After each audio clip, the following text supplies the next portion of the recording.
দর্শক বিরতির আগে যেমনটা জানাচ্ছিলাম, নোয়াখালীর মেঘনা নদীতে ৩৯ জন যাত্রী নিয়ে ট্রলার ডুবি হয়েছে। কিছুক্ষণ আগে চ্যানেল 24 এর হাতে এসেছে উদ্ধারের ছবি। সর্বশেষ তথ্য পেতে আমরা চলে যাচ্ছি সুমন ভৌমিকের কাছে। সুমন।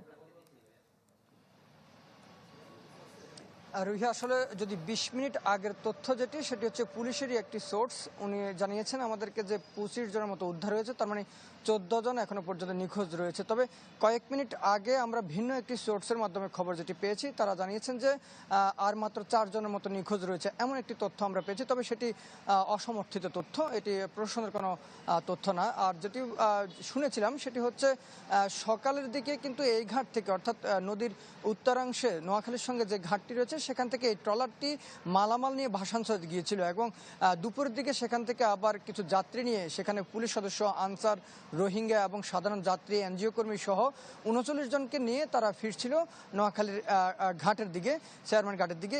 এর মধ্যে আড়াইটার দিকে সম্ভব, যেটি বলেছে যে আড়াইটা নাগাদ একটি বাতাসের কবলে পড়ে তারা। মূলত সেখানে নদীর ভাসানচর এবং নোয়াখালীর ঘাটের সঙ্গে যে দূরত্ব রয়েছে মাঝামাঝি একটি জায়গায়, সেখানে ডুবোচরের সঙ্গে ধাক্কা লেগে মূলত এটি উল্টে গিয়েছে এবং পার্শ্ববর্তী আশপাশের যেসব মাছ ধরার ট্রলার রয়েছে সেগুলো এগিয়ে এসেই মূলত তাদেরকে উদ্ধার করেছে। প্রশাসনিকভাবে উদ্ধার করার যে বিষয়টি রয়েছে সেটি আসলে কোস্টগার্ড মূলত বা নৌ পুলিশ সেখানে উদ্ধার কাজে যাওয়ার কথা। তবে যে আবহাওয়া রয়েছে এবং দূরত্বজনিত কারণেই কিন্তু সেখানে গিয়ে উদ্ধার করাটা মুশকিল ছিল।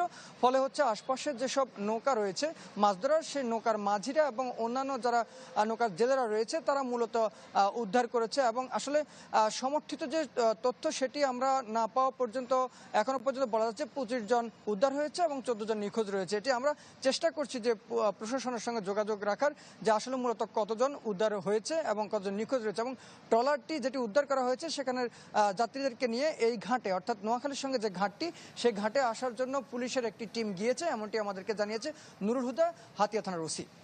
রুহি। দর্শক বিরতির আগে যেমনটা জানাচ্ছিলাম, নোয়াখালীর মেঘনা নদীতে ৩৯ জন যাত্রী নিয়ে ট্রলার ডুবি হয়েছে। কিছুক্ষণ আগে চ্যানেল 24 এর হাতে এসেছে উদ্ধারের ছবি। সর্বশেষ তথ্য পেতে আমরা চলে যাচ্ছি সুমন ভৌমিকের কাছে। সুমন। রুহি, আসলে যদি ২০ মিনিট আগের তথ্য সেটি হচ্ছে পুলিশেরই একটি সোর্স। উনি জানিয়েছেন আমাদেরকে যে ২৫ জনের মতো উদ্ধার হয়েছে, তার মানে ১৪ জন এখনো পর্যন্ত নিখোঁজ রয়েছে। তবে কয়েক মিনিট আগে আমরা ভিন্ন একটি সোর্সের মাধ্যমে খবর যেটি পেয়েছি, তারা জানিয়েছেন যে আর মাত্র ৪ জনের মতো নিখোঁজ রয়েছে, এমন একটি তথ্য আমরা পেয়েছি। তবে সেটি অসমর্থিত তথ্য, এটি প্রশাসনের কোনো তথ্য না। আর যেটি শুনেছিলাম সেটি হচ্ছে সকালের দিকে কিন্তু এই ঘাট থেকে, অর্থাৎ নদীর উত্তরাংশে নোয়াখালীর সঙ্গে যে ঘাটটি রয়েছে সেখান থেকে এই ট্রলারটি মালামাল নিয়ে